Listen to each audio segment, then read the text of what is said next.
Kasabay ng pagsigla ng Filipino film industry, ang paglutang ng mga makabagong filmmakers sa bansa. Pero iilan lamang ang masasabing may tunay na talento pagdating sa paggawa ng pelikula. Ngayong gabi, kilalanin natin ang ilan sa sinasabing pinakamagaling na ito. Dito lang sa Powerhouse.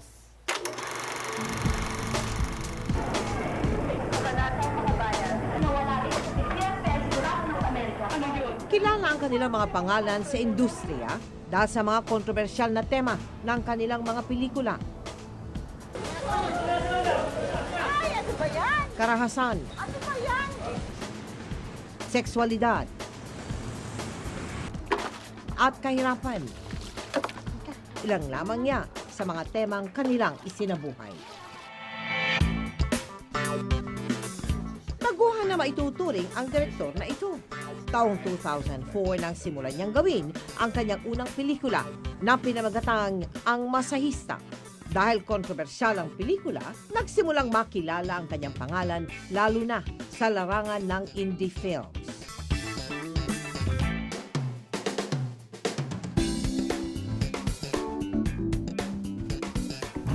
Hello! I'm here! Hello. Hello, Direk. How are you? Thank you so much. Teka, wag muna tayo pumasok. Okay. Kwento mo muna sa akin tong area mo. Nasaan ang garahe mo? Walang garahe dito ah. Ginawa mo ng receiving area. Receiving area na siya. Oo. Kasi sayang eh. Wow. Tubong San Fernando, Pampanga, si Brillante Mendoza. Bunso sa 7 magkakapatid. Lumaki siya sa isang komportableng buhay. Ang kanyang ama ay isang pastor na siya ring namamahala ng lupang sinasaka ng kanyang pamilya noon sa Pampanga. Ang kanyang ina naman ang namamahala ng kanilang maliit na restaurant. Bagaman brilyante ang binigay sa kanyang pangalan ng kanyang mga magulang, kilala siya bilang Direk Dante sa industriya. Now, Direk, tell me about your name. Bakit ang pangalan mo Brilyante? Yan ang binigay ng father ko. Sabi niya mukhang ikaw ang youngest. So sabi niya, siguro swerte ka. Siguro. Look at Yeah. the wisdom of your parents. Ha? Tama yung wisdom na yun. Yes. So, Just sa isang pangalan lang. Tingnan mo. Diba? Tingnan mo. Diba? Brilyante ka nga. Diba? Maswerte ngang maituturing si Dante dahil sa dami ng parangal na kanyang natamo bilang isang direktor, ngunit ang tagumpay na ito ay bunga rin ng kanyang pagsisikap sa mahabang panahon. Bago naging isang matagumpay na direktor si Dante, matagal siyang naging production designer sa advertising industry. Paliwanag mo muna, Direk, kung ano yung production designer sa kanila. ang production designer, ikaw yung parang gumagawa or namimili ng mga lugar, ng mga bahay, ng mga set ng isang TV commercial. Okay.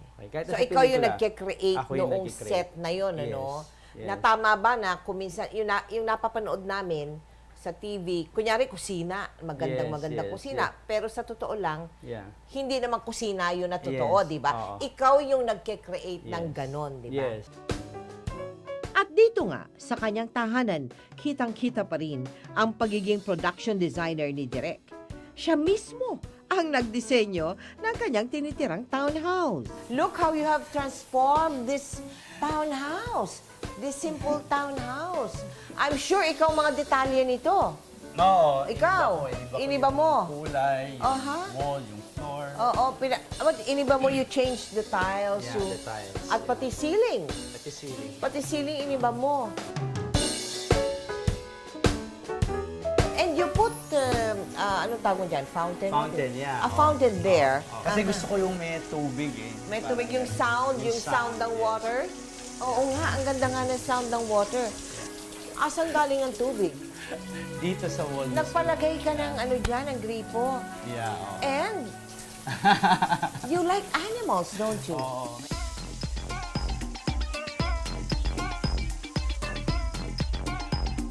I see meron kang mga religious statues, no? Yeah. Are you a religious person? I am a spiritual person. A spiritual ka rin, Yes, ha? Pero yes. nagdadasal ka? Of course, You of pray? course, yes. So, Oh, ang stairs, iniba mo rin. Iniba ko yan. Ano siya tignan, mas industrial ba na? Correct, correct. Nadiskubre din namin, mahilig palang mangolekta ng ref magnets itong si Direk. Do you collect things? Are there things there na are close to your heart? Well, from time to time may mga yung mga mumurahin cheap lang, may mga magnets and all lahat ng mga pinupuntang kong bansa, meron Oo. akong bumibili ako ng mga Souvenir? Souvenir. Mga ganun Okay. lang. Pero talagang sinasadya mo yun, eh. Pagdating ka sa isang bansa, you really seek out and get a souvenir from the Parang country. ganun kasi unang-una hindi ko naman kayang bumili ng mamahal. Oo, Ganun oo. pang ano lang ako. Yun na lang ang binibili ko. At least meron akong remembrance doon sa bansang mga pinupuntahan ko. Oo.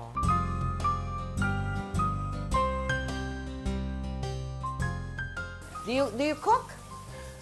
Just a little. I'd love to eat. But not you're too- Kapampangan! Yung Dapat brothers ko. masarap kang magluto! Oo nga. Mga kapatid ko, yung mga kapatid kong lahat sila. Ay, ikaw hindi, Lalaki. bunso ka kasi, Oo. kaya Ako ganun pinapakain lang nila. Sa second floor, matatagpuan ang pribadong kwarto ni Direk. But you don't have a family, do you? No, I have a daughter. I have a daughter. daughter. Yeah. How old is your daughter? She's 15. Now, 15 years Yes, old. oo. At kasama mo siya. Nasa Amerika siya. Nasa Amerika with the mother. No, with my family members. Ano naman yung mga natutunan mo nung kabataan mo na ini-instill mo naman dito sa daughter mo? Na gusto mong ma-acquire din niya, like you did. Yung pagiging hardworking. Ako, hardworking akong tao. To the point na minsan workaholic na ako, no? Kasi sa akin naman hindi ko yun nakikita na trabaho eh. Kasi passion yan eh. Okay, yes. Kapag kasi gusto mo yung ginagawa mo, hindi mo nararamdaman na wala kang nararamdamang pagod, no? So, I'd like her to adopt that kind of attitude. Pasok kayo, pero makiusap kayo sa namin. Ano yung tawag sa police officer? Ang pagiging masipag at masikap sa buhay ay ilan lamang sa mga katangiang nadala kay Dante sa kanyang kinalalagyan ngayon. Kung kaya't kahit ilang taon pa lamang siyang direktor, nagkamit na siya ng napakaraming parangal para sa kanyang mga pelikula.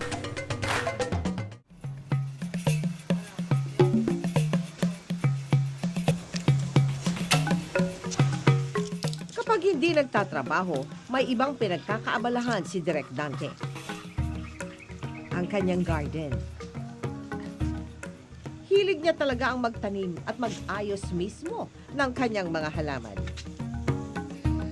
Ang kanyang garden ay ginagamit na ring set sa kanyang mga pelikula. Para kay Direk Dante, ang gardening ay isang magandang paraan ng pagre-relax bago siya sumabak ulit sa trabaho. Dito rin makikita ang studio at opisina ni Direk Dante. May working area at editing room. Kesa walang tumatamang baril dito.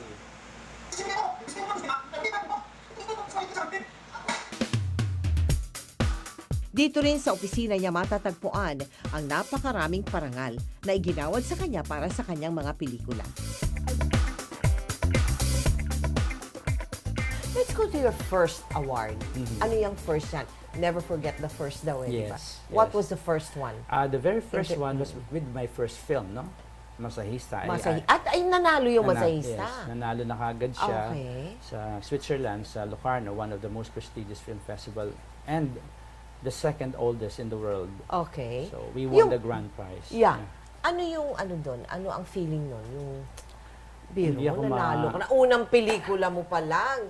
Diba? Hindi ako makapaniwala. Para akong lumulutang. Lumulutang.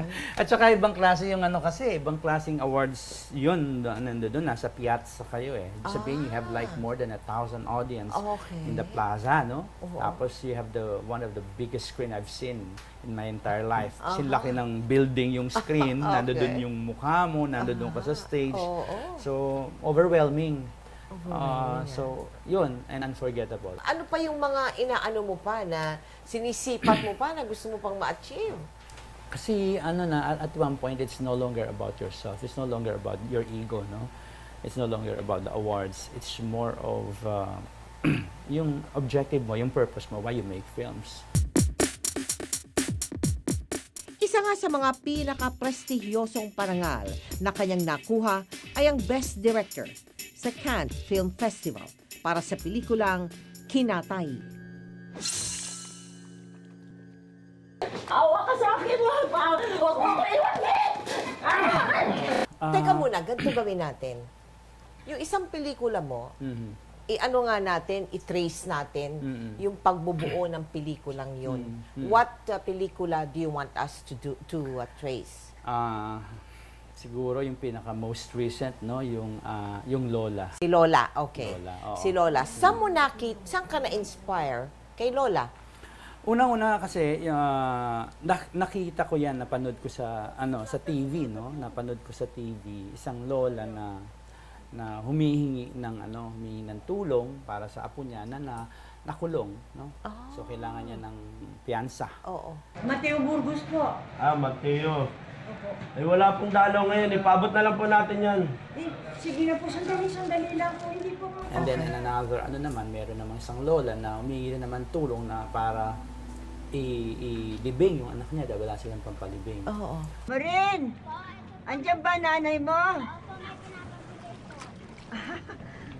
So, two different stories of two different grandmothers na humihingi ng tulong para sa mga apo nila. At syempre, doon mo isipin, ano ba ang gusto kong sabihin sa mga tao? Bakit gusto kong ikwento itong tungkol sa mga lola?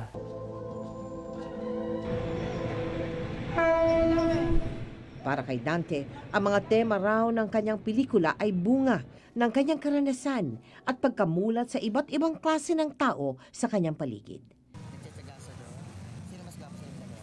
Ikaw, Especially- how do you view the world?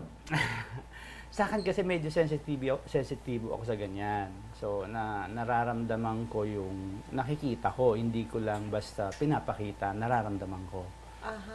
Kasi siguro... Like saan? Ano ba yung mga general themes mo? You have poverty, Yes, you have oppression, you have abuse, yun yung mga theme mo mga general theme Minsan kasi sa sobrang dami nating exposure sa ganyan, sa mga kahirapan, minsan we just see them as parang, balita lang yan. Hindi tayo apektado, part na yan ng buhay natin. But somehow, Sa kasi, iyo, sa akin kasi, tinatamaan ka. hindi naman yung parang nararamdaman ko yung nila. In as much as hindi ko kailangan isabuhay yung buhay nila, pero yun, kaya siguro somehow nakikita yun sa pelikula ko. Challenge mo na yan sa sarili mo, gano'n? Oo, at saka parang Yung paggawa ng advocacy pelikula. ko na rin to. Advocacy, ko na rin to. alright. Oo. Nasan doon yung bansa mo, nasan doon? Nasa pelikula ko. Nasa pelikula mo. Meron nga bumabati ko na bakit puro daw yung mga pangit sa bansa mo ang gusto mong ipakita at Oo. ipresenta. Baka hindi nila nakikita yung the big picture, no? Ano yung gusto natin sabihin. Hindi natin dapat tignan yung maliliit na bagay na yun kasi parte yan ng buhay. Kasi sa akin, ang isang sitwasyon, ang isang problema, hindi siya masosolve o hindi siya kayang mawala kung hindi siya pag-uusapan. Tell me, meron ka bang dream project na gustong gawin? O dream pelikula na gusto mong gawin? Pelikula in particular, wala. Pero marami akong gustong gawin. Right now, I'm focusing on regional stories from different parts of the Philippines. Hindi nakafocus lang dito sa Metro Manila. Storya, halimbawa, ng mga Muslim, ng mga Ilocano, na naka-incorporate yung kultura nila sa kwento nila. Yun tungkol sa buhay nila. It could be very enlightening to all of us, no? Kwento sa Mindanao na malalaman natin na ibang-iba. But through these films, through my films, makikita natin. And we'll be proud as Filipinos. Alam mo, Dante, marami siyempre ang tumitingala sa iyo ngayon, no? Especially yung sunod-sunod na mga mga successes mo, no? Ano yung maiiwan mong, alam mo na, inspiration doon sa mga up and coming na ma-attain din nila yung narating mo? Huwag silang magmadali kasi minsan kasi yung experience, no, napakalaking tulong yan. Yung being mature on how we view things, no. Kailangan mature yung pagtingin mo sa mga bagay at magpakatotoo ka sa sarili mo at paniwalaan mo at ramdamin mo kung ano yung kinukwento mo. Kasi it's not enough that we focus on our ego. no? Dapat and once you are no longer kumbaga focus on your ego and you do things not for yourself, then that's the only time na pwede mong matawag yung sarili mong filmmaker. Ganda na. Ang ganda na ulit. Thank you very, Thank very you. much for this interview. Yeah. Maraming salamat.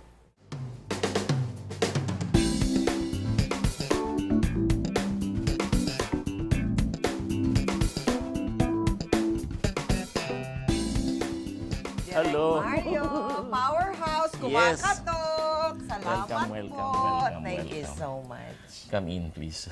Wow.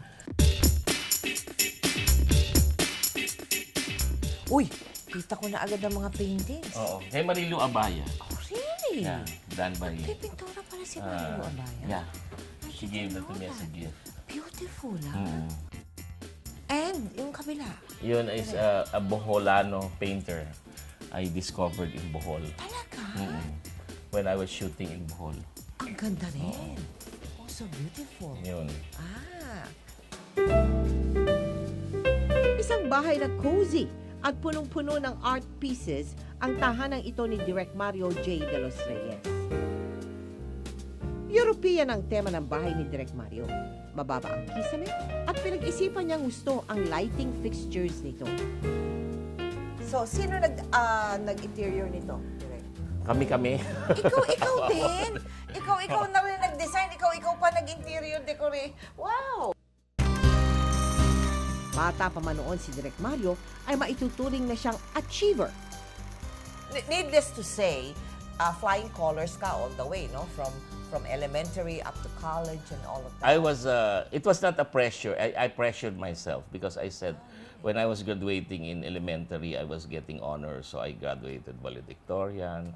Tapos nag-high school with salutatorian. Tapos sa college, I missed it by a few points because I was involved in a lot of Extracurricular. Ayun, sabi ko Yun. na eh. Oo So I nga. organized a lot of organizations, yung mga ganon.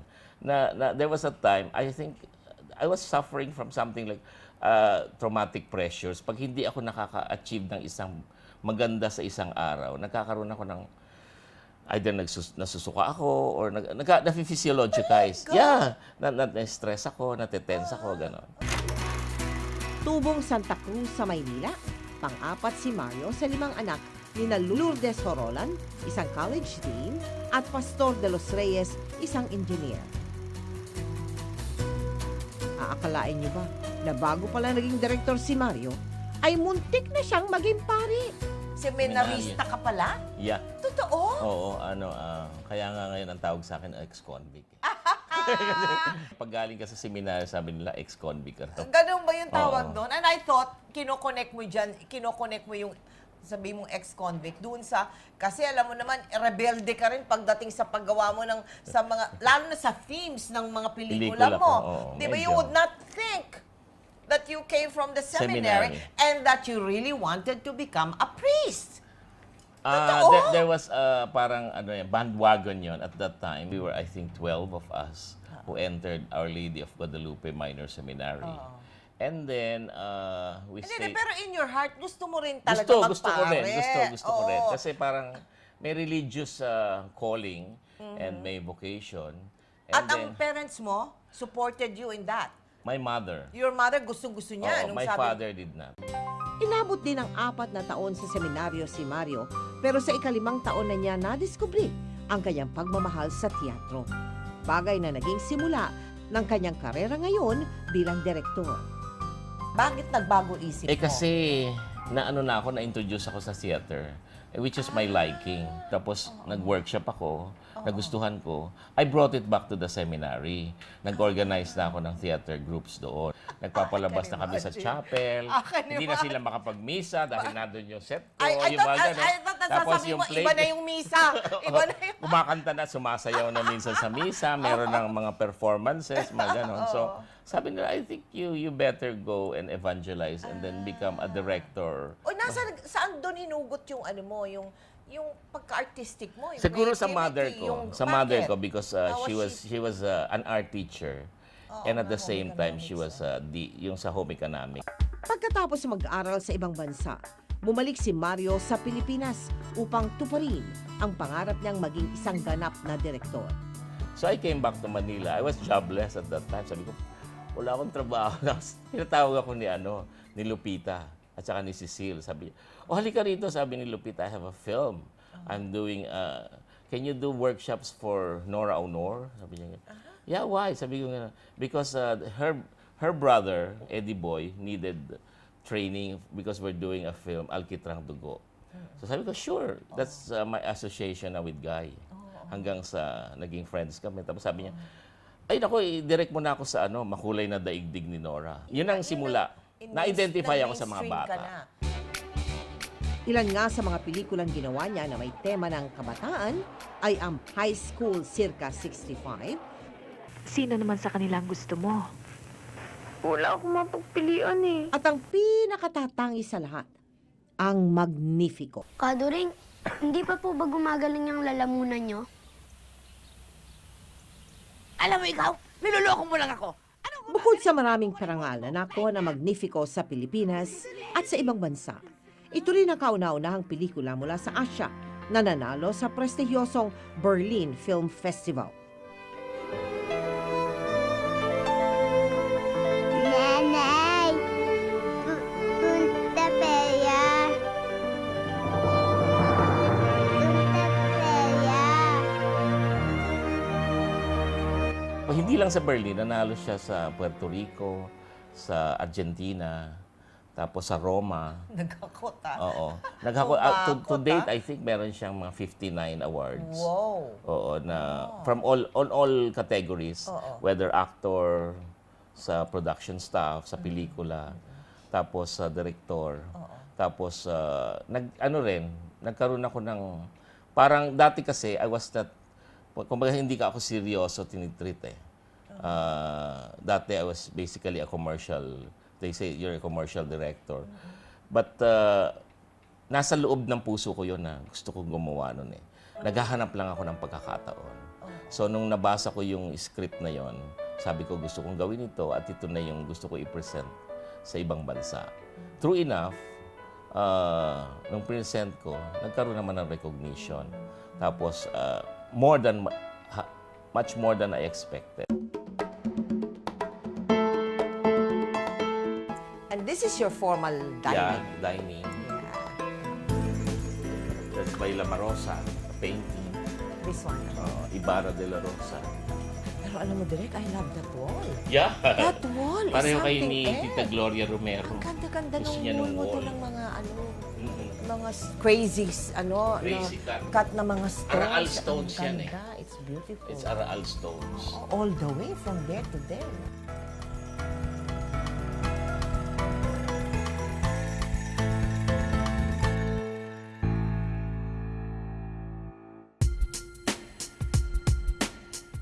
A small, A small working area, this office. is your little small office. Cine Direct. Yeah. Yung pelikula kong Kamoting Kahoy. Souvenir yan ng aking pelikulang Kamoting Kahoy. Oh, okay. Yan.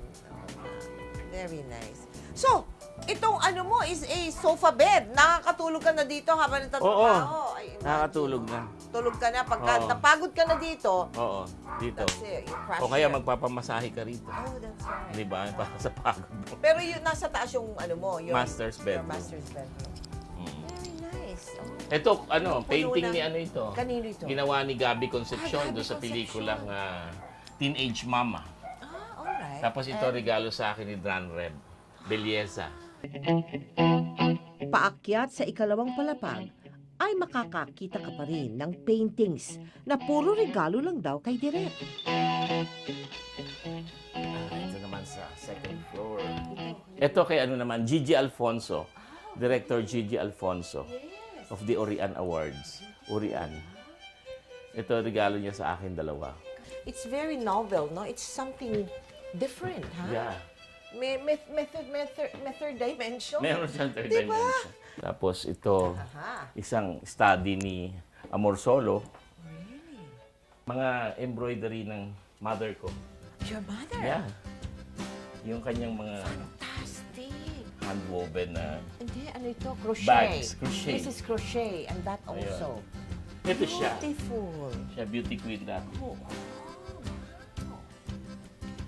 Ito yung ano siya, carnival queen. And this is the bedroom. and this is the masters? Itong masters. Oo. At tamang-tama ang size nito sa iyo. Mm-mm. Beautiful. Tamang-tama. Magulo Oh, no, it's not. gamit. It's a room that is lived in. That is live-in. Bukod sa mga TV programs at pelikulang may temang pangkabataan, kilala rin si Direk Mario sa mga pelikulang sensitibo at may for adults only na tema. 5, 4, 3, action. Ba't ganun nga ang theme mo? Ba't ganun natakbo ng... Is there any special? Because I particular feel na, kumbaga sa ano, you have to be a trend, if you want to be a trendsetter, you have to be ahead of everybody. I want to try myself on serious themes, like adult themes. So I started doing lifestyle films like My Other Woman, Laman, sa Paraiso ni Efren, which was, kumbaga sa ano, binali ko yung sarili ko. So sabi ko, I want to deal with the taboo, like infidelity. Talagang kinalimutan mo na yung Hindi. pagiging seminaryo mo. Sabi, ang mga bishops nagbigay ng ano doon, comment doon, di ba? Mm-mm. Sabi nila, Hindi, very trip- disturbing. Na double X yun. Okay.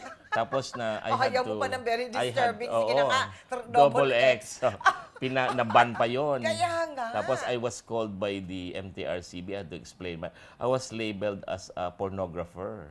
My intention is to speak for a certain lifestyle, a relationship that involved certain non-conformist, moral, immoral. Depende sa tingin mo kung anong klaseng sitwasyon Pero these are existent. Oh, so totoo pala yung ano na nasagap ko na meron ka daw statement na the MTRCB should be abolished? Yeah. Did that I come feel. from Yeah. talaga? Oo. Because Because hindi tayo mag-grow as people. We will always be considered as children. Our thoughts are always immature. Kasi pag meron ka MTRCB na merong mga, how do you call it, guardians of morality na laging, oh, tama, bawal sa inyo yan, bawal sa inyo. Laging may humahad lang sa... kung bigyan tayo ng pagkakataon na mag-aral at tumingin openly with such freedom, that you're given such freedom of choice. Sa Pansol sa Laguna, makikita ang isa sa mga bahay bakasyonan ng batikang direktor. Pagpasok mo pa lamang, kita mo na ang mga nakadisplay na poster ng mga ginawa niyang pelikula.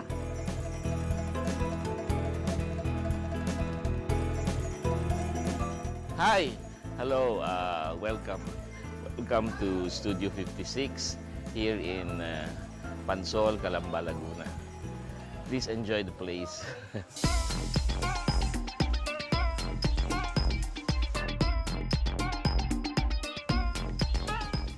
Meron itong multipurpose hall, swimming pool,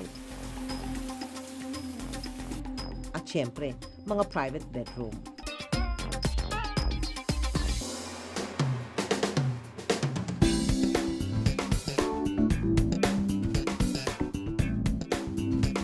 Ang disenyo ng sala, dekorasyon sa loob ng bahay, at pati na rin sa formal dining area nito, punong-puno ng art pieces.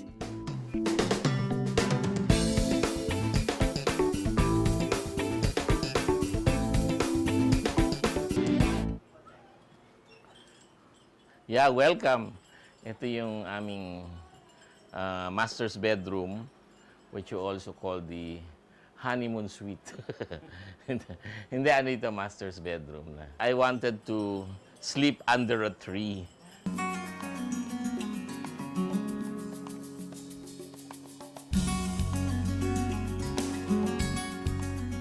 Yun. Yun ang Mount Makiling. The famous Mount Makiling na it's right on this terrace at nabiyayaan kami rito ng hot springs na malulugod kayong mag-swimming at mag-enjoy. Dito ako pupunta pagkatapos ng trabaho at gusto mo mag-relax, magandang pahingahan. And at the same time, therapy rin para sa tulad nating medyo yung nai-stress, problematic sa mga ginagawa sa ating pang-araw-araw at saka sa trabaho.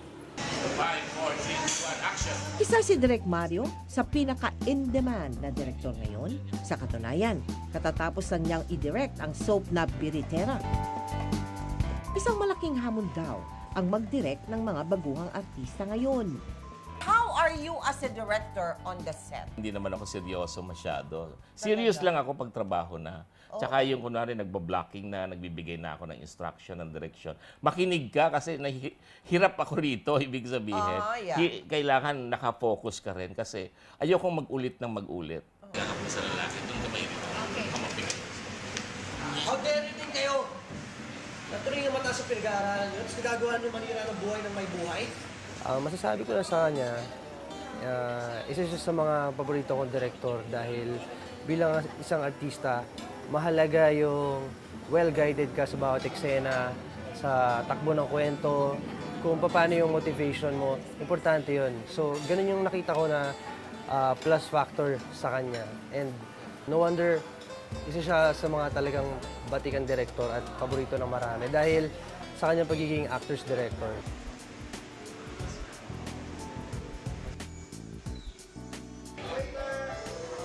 Sobrang meticuloso na.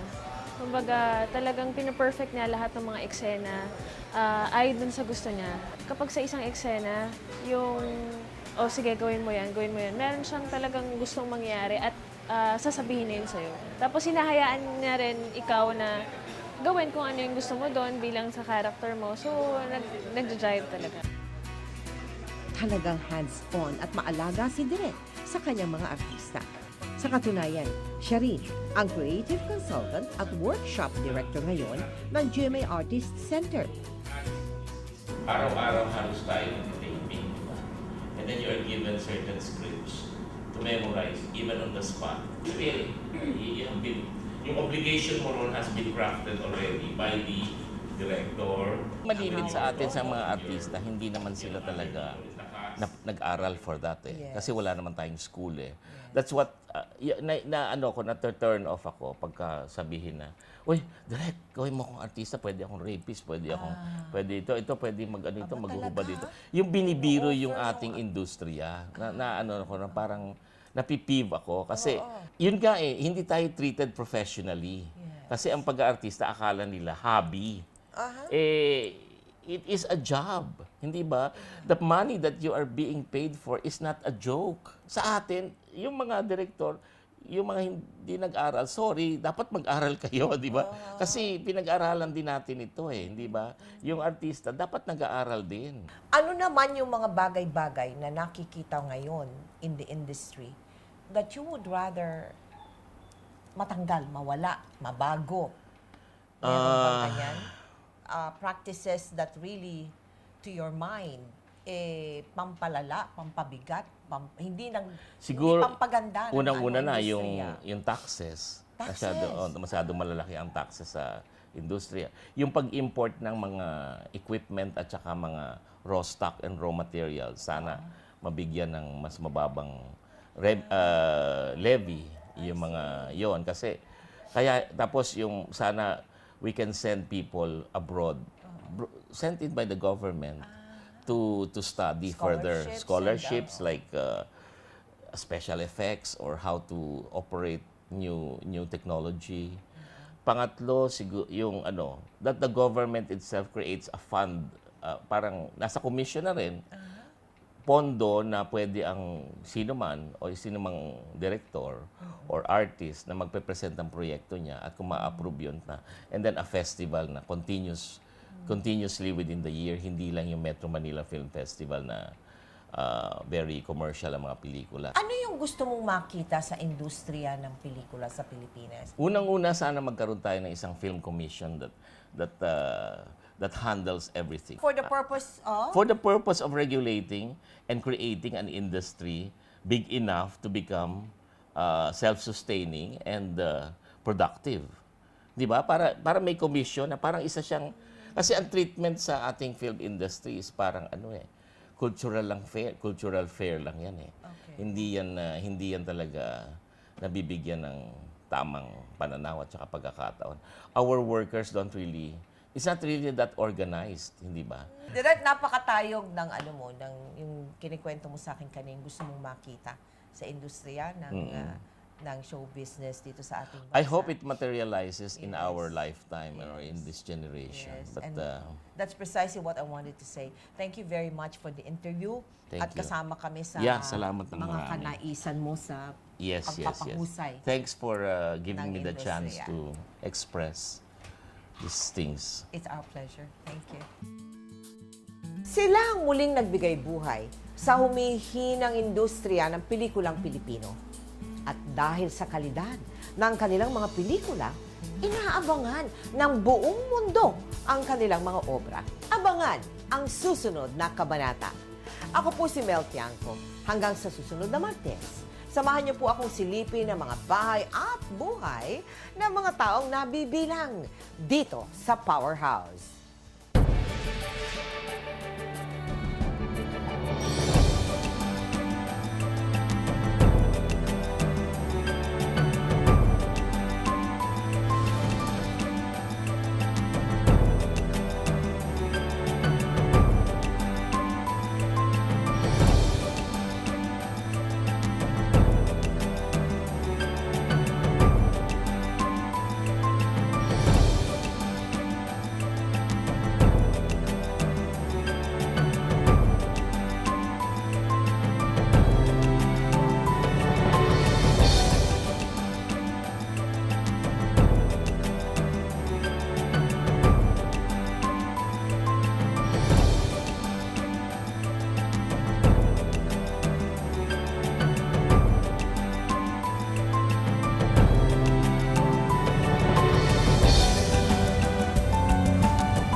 Thank you.